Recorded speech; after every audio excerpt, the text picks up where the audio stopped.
இரண்டு உலகப் போர்களிலும் முக்கிய பங்காற்றி இந்திய ஆண்களின் முதல் பைக் தேர்வாக இருக்கும் மதிப்புமிக்க பைக்கை பற்றி சுருக்கமாக இந்த தொகுப்பில் பார்க்கலாம்.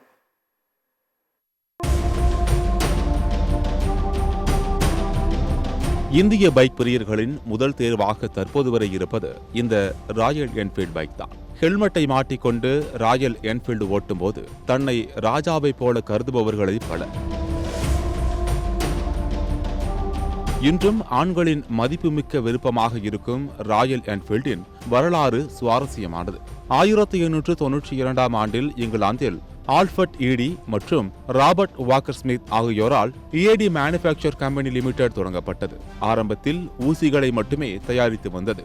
அதன் பின்னர் இந்த நிறுவனம் ராயல் ஸ்மால் ஆர்ம்ஸ் ஃபேக்டரிக்காக துப்பாக்கிகளின் பல்வேறு பாகங்களை தயாரித்து கொடுப்பதற்கான ஒப்பந்தத்தை பெற்று தயாரித்து கொடுத்தது.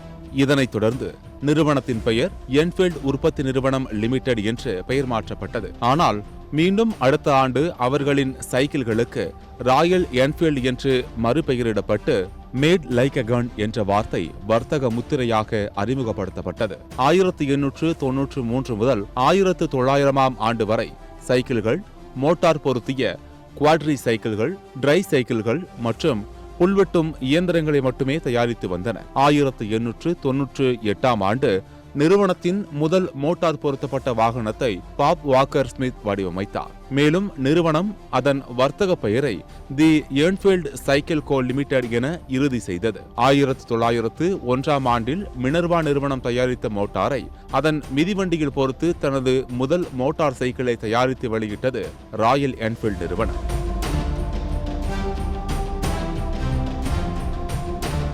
1909 ஆண்டில் இந்நிறுவனம் 2.25 HP திறன் கொண்ட மோட்டார் சைக்கிளையும், அதனைத் தொடர்ந்து 1911 ஆண்டில் அதன் அடுத்த மாடலான 2.75 HP திறன் கொண்ட மோட்டார் சைக்கிளையும் வெளியிட்டது. அதன் பிறகு 1916 ஆண்டு முதல் உலகப் போரில் சில வாகனங்கள் அதிக அளவில் துப்பாக்கிகளை எடுத்துச் செல்ல பயன்படுத்தப்பட்டது.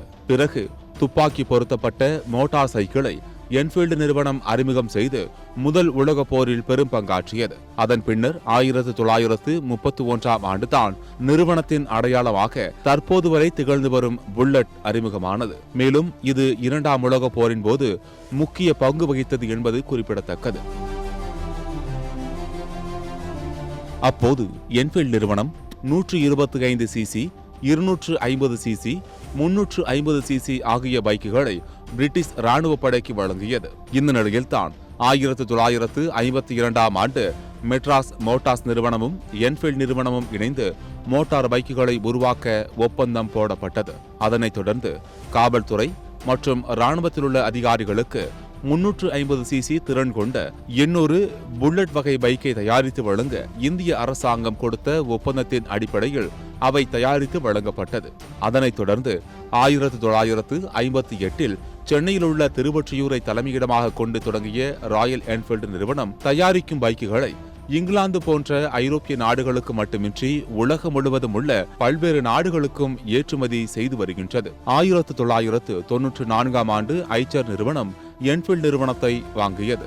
அன்று முதல் இன்று வரை பல புதிய பைக்குகளை அறிமுகப்படுத்தி இந்திய ஆண்களை மட்டுமின்றி பெண்களையும் தன் வசீகரத்தால் ஈர்த்து வருகின்றது இந்த நிறுவனத்தின் பைக்குகள்.